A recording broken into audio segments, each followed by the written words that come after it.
আজকে সারাদিন আমাদের এখানটায় এত বৃষ্টি পড়েছে, তো দেখো চারিদিকে জল জমে গেছে আর রাস্তাঘাটের অবস্থা দেখো ভীষণই খারাপ অবস্থা। তো যাই হোক, এখনও মেঘ রয়েছে, মানে বৃষ্টি পড়েই যাচ্ছে এক নাগাড়ে।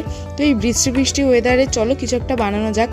তো এখানে আমি বানাচ্ছি হচ্ছে আজকে চিকেন পকোড়া। আমি এই চিকেন পকোড়ার ম্যারিনেশনটা কিভাবে করেছি চলো। প্রথমে আমি একটু লেবুর রস আর লঙ্কা গুঁড়ো আর একটু সামান্য পরিমাণে লঙ্কা গুঁড়ো দিয়েছি আর গোলমরিচ গুঁড়ো দিয়ে কিছুক্ষণের জন্য মাখিয়ে রেখে দিয়েছিলাম।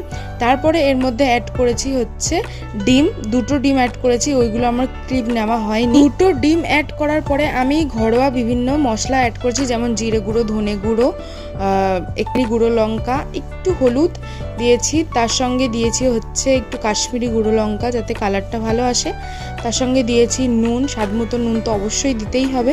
আর ম্যারিনেশনটা আজকে করেছি শুধু বেসন দিয়ে, কারণ চালের গুঁড়ো আর অ্যারারুট আমি পাইনি বা কর্নফ্লাওয়ার আমি দিতে পারিনি, ওই কারণে ঘরে যেটা ছিল আমি সেটা দিয়েই বানানোর চেষ্টা করেছি। তো বেসন দিয়ে খুব একটা খারাপ হয়নি, বেশ ভালোই হয়েছিল। তারপরে আমি এই পকোড়াগুলো তেলে ভাজতে শুরু করে দিলাম একে একে। এখানে আমাদের প্রথমের রাউন্ডটা ভাজা হয়ে গেছে।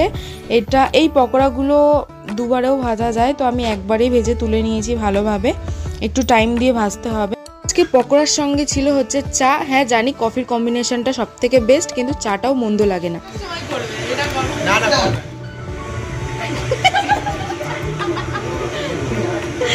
আরে আমি হাসছি, মানে কাপ যাবে ওই জন্য বললাম আমার ফোনটা দে, ভালো উঠবে।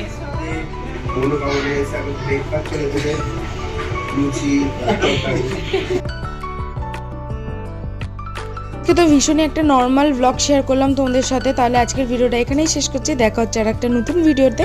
আর হ্যাঁ, লাইক শেয়ার এন্ড সাবস্ক্রাইব অবশ্যই করে দিও। Tata, bye bye.